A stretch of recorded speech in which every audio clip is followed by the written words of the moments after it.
Hey, Mike Payette, MikeDoesBoard.com on another whole house grout repair and cleaning project. So they're getting this house ready to sell. Picture day is tomorrow. As you can tell by the style, it's 1980s special. I came and checked it out the other day. You can see where I test cleaned it. Pretty interesting how the soil has accumulated there over the years. So we're going to remove this siliconized caulk that all failed and cracked as they always do. This was probably a repair, and as the house shifts, the product can crack, or just not enough application oftentimes causes it to pull away. But that's actually a flexible product. I'll show the removal part of that. I'm going to patch this corner here where the grout crumbled. Main counter, and probably leave that alone. I'm trying to spend as little as possible, so I just want it to look good in the pictures in that initial walkthrough. Here you can see they pulled out the carpet. That's new carpet actually. The old stuff was heavily damaged. They put in the wood look porcelain. MDF baseboards, just such a typical situation here. And guest bath, same thing going on. Siliconized product failed. So I'll give this a light cleaning, redo that, and let's go look upstairs. Got another guest bath. Boy, hardly any failing here, just a little bit. So probably just dig out those particular areas, redo it. This actually looks really good for such an old shower stall. Hardly any hard water buildup.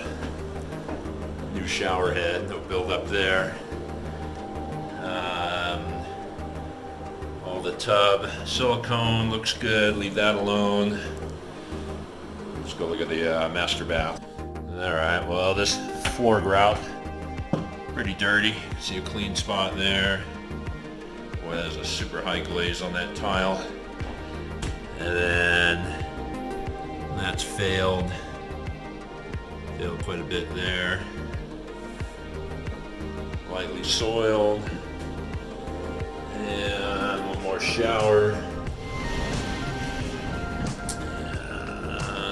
And just a little bit of failure on that wall and with the white. Closer look.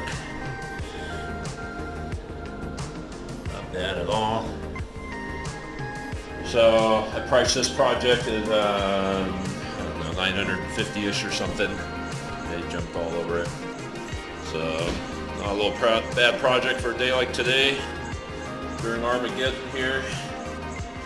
Keep busy, and I'll show some more as I start to remove and replace this. So I'm going to start with scrubbing this shower down in the master.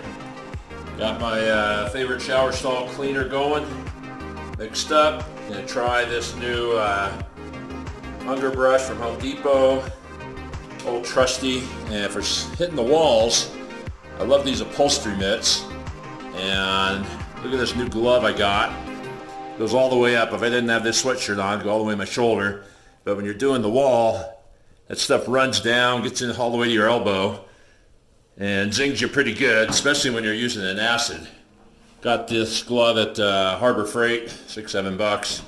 So if you are a shower stall cleaner, I highly recommend you pick up one of these. And if you're in the veterinary industry, you'll find other uses for it. Well, there's always a first for everything, and God knows how many years I've been doing this, but check this out. I mopped down the tsunami, almost said salami, and everything turned blue. There's got to be some kind of a, I don't know, toilet bowl cleaner type residue on here. That as I'm scrubbing it, you can see, the blue's not permanent, but some kind of chemical reaction there. Pretty strange. Kind of digging this brush though. That fat tip's good for getting in the corners. Like I said, I could tell it's not going to dry blue, but Boy, that's a first. Did not happen in the shower. Everything came out in the shower. Obviously, I haven't done the floor yet. You never know. Things are always exciting in tile cleaning world. Nothing beats these little steel brushes when the goo gets thick and you really got to get it off. Fantastic. This is the Nike's Gold version of the PMF grinder. There's no other tool that allows you to do the edge and front of tile counters like this as well. You get such great results. Just make sure to keep a towel under there to catch any dripping. And just blast it right off. A lot of times you don't even need to pre-treat it. About 700 psi in the twin jet system there. Just right off.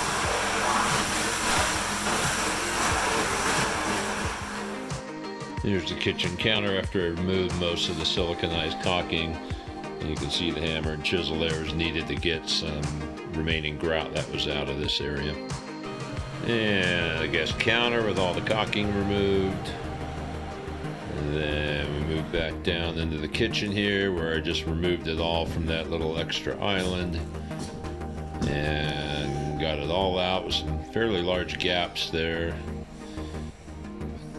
Nice clean removal. It's going to look fantastic once it's all back in. Using an epoxy super grout additive in this area just for a great color and texture match. There you go. And here it is installed, looking a little lighter as it always does, because part A, which is 2/3 of the product, is white, and as it dries it goes back to the natural color of the grout, so it's just going to look fantastic. Also did a little bit of the perimeter around the sink, which I forgot to show.